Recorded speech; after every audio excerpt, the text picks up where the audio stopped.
So I believe the second-year unproven player will prove to be crucial for the 2025 Dallas Cowboys, and I'll tell you why.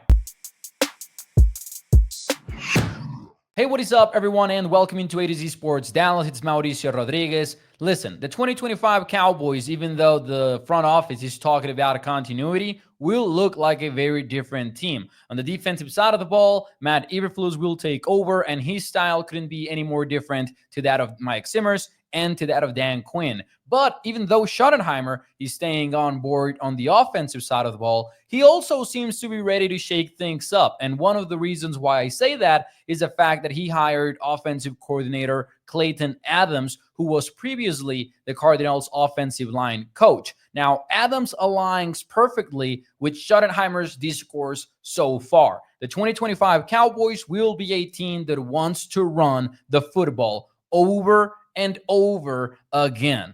Now, even though Mike McCarthy said at times that he was going to do that as a Cowboys play caller, he never really leaned into it. With Schottenheimer, I expect that to be the case. When he was with the Seahawks, that's what the Seahawks did. Clayton Adams over at Arizona specialized in having a diverse running scheme with a lot of gap stuff that the Cowboys have not used in the past, like counter, which the Cardinals ran the second most times in the entire NFL, according to Sports Info Solutions. Now, I was thinking, how will the Cowboys go about it, right? How will the Cowboys want to establish their run? And like it or not, personnel will have a lot to do with it. Over the last few years, the Cowboys have been a team that, just like most of the league, has majored in 11 personnel. That means one running back, one tight end, and then three wide receivers. The Cardinals, however, where Clayton Adams coached the O-line, are a little bit different. They actually used a lot of tight ends. They were the team with the second most use of 13 personnel. That means one running back and three tight ends on the field,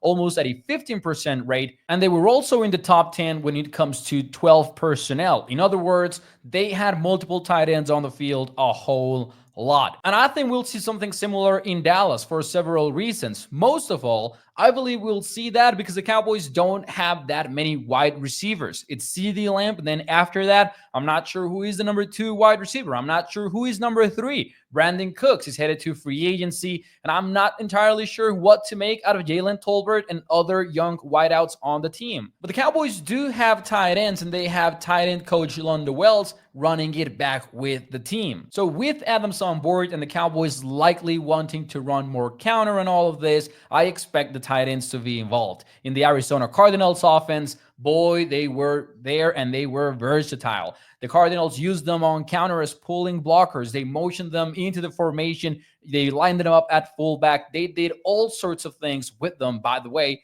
Hunter Lipke might be another winner out of this conversation over at fullback. But I'll tell you who I believe will become a crucial player for the Cowboys, and I am all in on him. Before I do that, though, I'm also all in on Texas Card House, where the thrill of the game meets the excitement of the community. And if you are into poker, trust me, at Texas Card House in any of their 6 Texas locations, you will get the perfect blend of luxury, sophistication, and camaraderie. And if you visit the Dallas or Las Colinas venues and mention A to Z Sports, you will immediately get a free month of membership and 2 free hours to play poker. So just like I'm all in on Texas Card House, I am also all in on Brevin Spanford. I believe the shift to Clayton Adams and a potential running game that uses tight ends a lot to block, especially in gap schemes, which means the blocker has basically an assignment of I'm getting to the backside linebacker, or I'm getting to the play side linebacker, instead of focusing on a zone, which is what the Cowboys have done for years.